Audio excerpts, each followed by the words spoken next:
नमस्कार, जन्मू-कश्मीर लाइव से मैं अंशुमान राय प्रस्तुत है देश दुनिया के साथ वाराणसी की खबर। मित्रों, आज मजदूर दिवस है। मजदूर दिवस मजदूरों द्वारा 8 घंटे काम और सप्ताह में एक दिन अवकाश की मांग को लेकर शुरू किए आंदोलन के बाद 1886 में शिकागो में मनाए जाने का फैसला हुआ। मजदूरों के यह आंदोलन समाजवादी विचारक, दार्शनिक, इतिहासकार, अर्थशास्त्री कार्ल मार्क्स के विचारों से प्रेरित होकर शुरू हुआ था। कार्ल मार्क्स ने सबसे पहले कल कारखानों, उद्योगों में मजदूरों द्वारा किए जा रहे कार्य के हिसाब से उनको धन न मिलने, उनको पैसा न मिलने और उनकी विभिन्न मांगों को लेकर बातें उठाई थी। कार्ल मार्क्स ने कहा था कि मजदूरों को मजदूरी नहीं मिलती और उनका शोषण होता। मजदूरों के ज्यादातर आंदोलनों के पीछे कार्ल मार्क्स की ही प्रेरणा मानी जाती है। 1917 में भी मजदूरों को लेकर सबसे बड़ा आंदोलन शुरू हुआ। यह आंदोलन रूस में हुआ, जिसके बाद से सबसे ज्यादा मजदूरों के हितों के लिए काम किए गए, चाहे वह 8 घंटे समयबद्ध काम करने की बात हो, सप्ताह में अवकाश की बात हो,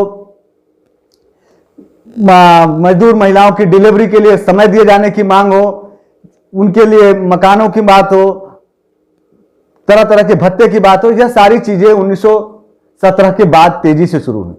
वैसे तो पूरी दुनिया में 1889 के बाद से ही अंतर्राष्ट्रीय मजदूर दिवस मनाया जाने लगा था और तब से दुनिया के 80 देशों द्वारा 1 मई को अंतर्राष्ट्रीय मजदूर दिवस पर अवकाश की घोषणा की गई थी और वहां आज भी अंतर्राष्ट्रीय मजदूर दिवस पर अवकाश रखा जाता है। लेकिन मजदूरों के हित के लिए जो भी प्रयास हुए वह बार बार असफल भी हुए, फिर भी कुछ न कुछ सुधार होता रहा। हिंदुस्तान में भी आजादी के बाद मजदूरों के लिए बहुत सारी योजनाएं शुरू की गई। इंदिरा गांधी के समय में बंधुआ मजदूरी के खिलाफ कानून पास किया गया और संगठित मजदूरों के लिए तो बहुत सारे कार्य हुए। लेकिन आज पूरी दुनिया में सबसे बड़ी समस्या असंगठित मजदूर है। दिन प्रतिदिन असंगठित मजदूर दुनिया में बढ़ते जा रहे हैं और उसका एक नजारा हिंदुस्तान में लॉकडाउन के दौरान दिखाई दिया। लॉकडाउन के दौरान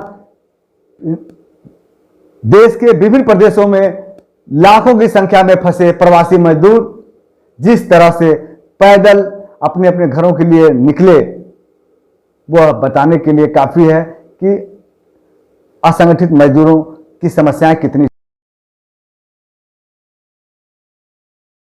वैसे कुछ अच्छी खबर देश से आई जब तेलंगाना में फंसे हुए 1200 मजदूरों को लेकर एक विशेष ट्रेन आज झारखंड के लिए रवाना हुई।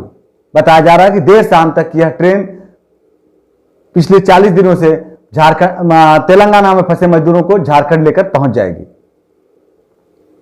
उधर उत्तर प्रदेश में मुख्यमंत्री योगी आदित्यनाथ ने आज प्रदेश के लाखों मजदूरों के खातों में 1,000 रुपए जमा किए। सरकारी आंकड़े के अनुसार कम से कम 30 लाख मजदूरों के खाते में या 1,000 रुपए भेजे गए।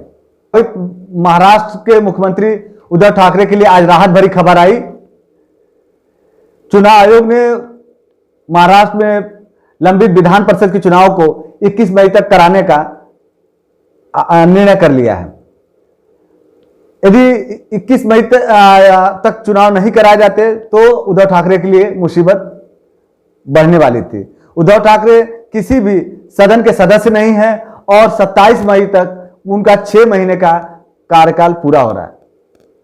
इस संदर्भ में राज्यपाल के कोटे से विधान परिषद भेजने वाले सदस्यों के लिए मुख्यमंत्री की ओर से और मंत्रिमंडल की ओर से कई बार सिफारिश की गई थी कि राज्यपाल अपने कोटे से विधान परिषद सदस्य को के रूप में उद्धव ठाकरे को नामित कर दें, लेकिन राज्यपाल लगातार हिला हवाली कर रहे थे, जिससे उद्धव ठाकरे के सिर पर कुर्सी जाने की तलवार लटकने लगी थी। बहरहाल अब उद्धव ठाकरे के लिए राहत की बात है, 21 मई तक विधान परिषद के लिए वे चुन लिए जाएंगे। 3 मई को समाप्त हो रहे दूसरे चरण के लॉकडाउन को लेकर आज पीएम मोदी ने वरिष्ठ अधिकारियों से कई दौर की मीटिंग की। संभावना व्यक्त की जा रही है कि लॉकडाउन के बाद कुछ जिलों में विशेष छूट जा सकती है। अब इस छूट को लेकर आज सरकार की ओर से सबसे बड़ी पहल की गई कि देश के 730 जिलों को 3 अलग अलग हिस्सों में बांटा गया है, जिसमें 319 जिलों को ग्रीन जोन में रखा गया है, जबकि 130 जिलों को रेड जोन में और 184 जिलों को ऑरेंज जोन में। ग्रीन जोन के जिलों को विशेष छूट की उम्मीद की जा रही है। बात कोरोना संक्रमण की, तो कोरोना संक्रमण से देश में मरीजों की तादाद तेजी से बढ़ रही है और पिछले 24 घंटे में अब तक के रिकॉर्ड मरीज बढ़े और रिकॉर्ड लोगों की जानें भी गई। पिछले 24 घंटे के अंदर स्वास्थ्य विभाग के अनुसार 1993 नए मरीज सामने आए हैं, तो 73 मरीजों की मौत हुई है और यह आंकड़ा अब तक का एक दिन का सबसे ज्यादा आंकड़ा है। कोरोना मरीजों से देश में 35,000 से ज्यादा लोग संक्रमित हो चुके। उधर महाराष्ट्र में भी आंकड़ा 10,000 को पार कर चुका है। आंध्र प्रदेश में पिछले 24 घंटे में 60 से ज्यादा मामले सामने आए हैं, जबकि दिल्ली में 100 से ज्यादा नए मामले सामने आए। यूपी में भी कोरोना मरीजों की संख्या बढ़ती जा रही है। खासतौर से आगरा और लखनऊ में प्रतिदिन नए मरीज सामने आ रहे हैं। आगरा में 27 नए मरीज सामने आए हैं, तो लखनऊ में 8 नए मरीज सामने आए हैं। इधर वाराणसी में भी 1 मरीज आज कोरोना पॉजिटिव। खबर वाराणसी की।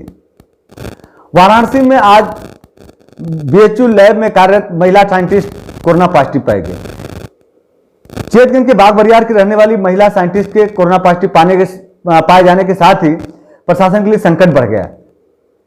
महिला के साथ साथ महिला काम कर रहे लोगों को भी क्वारंटाइन कर दिया गया है और इसके साथ ही लैब को भी अगले 3 दिनों के लिए प्रशासन द्वारा लॉकडाउन के लिए रोज नए नियमों में और नियमों को जनता की सहूलियत के हिसाब से फेरबदल की। कल प्रशासन द्वारा वाराणसी में 1 घंटे के लिए दवा की दुकानों को खोलने की अनुमति दी गई थी, लेकिन दवा दुकानों पर उमड़ी भीड़ देखने के बाद अंततः प्रशासन को यह अवधि बढ़ाकर 3 बजे तक करनी पड़ी। अब प्रतिदिन 11 बजे से 3 बजे तक दवा की दुकानें खुल सकेंगी। आज शहर के विभिन्न दवा मंडियों से विभिन्न दवा की दुकानों से लंबी लंबी कतारों की तस्वीरें आई। ये खबर है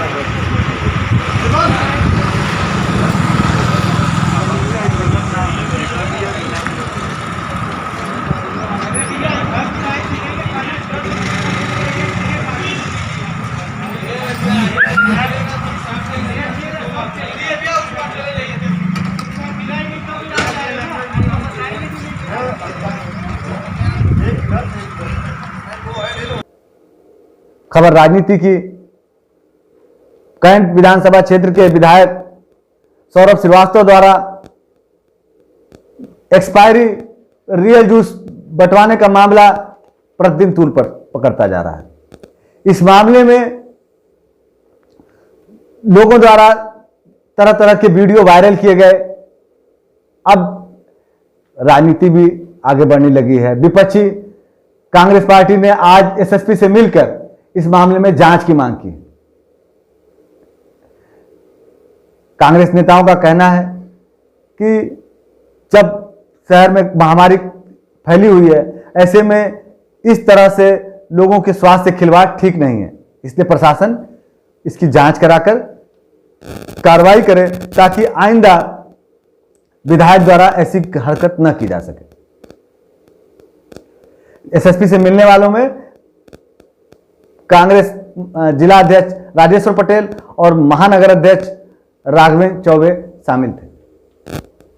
मौसम भी आज बनारस में बदला बदला रहा। सुबह से बादल छाए रहे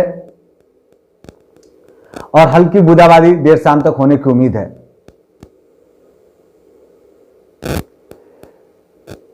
उधर प्रदेश के राज्य मंत्री रविंद्र जायसवाल ने कल अधिकारियों के साथ बैठक कर कोरोना मरीजों की बढ़ती संख्या और बढ़ते हॉट स्पॉट पर भी चर्चा की। इस दौरान रविंद्र जायसवाल ने लोगों को सहूलियतें देने और सभी तरह के सामान उपलब्ध कराने की सलाह भी दी। बैठक में रविंद्र जायसवाल के साथ साथ उनके पुत्र आयुष जायसवाल भी उपस्थित थे। खबर मिर्जापुर की। मिर्जापुर में आज भदोही में संक्रमित पाए गए युवक को मंडलीय अस्पताल में भर्ती कराया गया। बताया जाता है कि भदोही के औरैया में 35 वर्षीय एक युवक जो बंबई से आया था, उसकी रिपोर्ट कोरोना पॉजिटिव पाई गई है। इधर आज मिर्जापुर के पुलिस अधीक्षक ने पत्रकार वार्ता कर गत दिनों विंध्याचल में दुकानदार की हुई हत्या के मामले का खुलासा किया। उनकी निर्मम हत्या की गई थी। जब उसमें एक नामजद अभियुक्त था अनिल, लेकिन उसकी नामजदगी सही नहीं पाई गई। घटना का सही अनावरण करते हुए 6 अभियुक्तों को गिरफ्तार किया गया है। उनके कब्जे से 4 तमंचे, 3 मोटरसाइकिल, कारतूस और मोबाइल फोन वगैरह बरामद। इस हत्या में जो शामिल लोग हैं, राजेश श्याम का खुद का लड़का कमल, उसकी पत्नी और इसके साथ ही वाराणसी और देश दुनिया की खबरें आज समाप्त होती हैं। हम कल फिर मिलेंगे। नमस्कार। सबसे सटीक और विश्वसनीय खबरें पाने के लिए सब्सक्राइब करें जनमुख NG लाइव को और लगातार अपडेट्स पाने के लिए बेल आइकन को प्रेस करना न भूलें।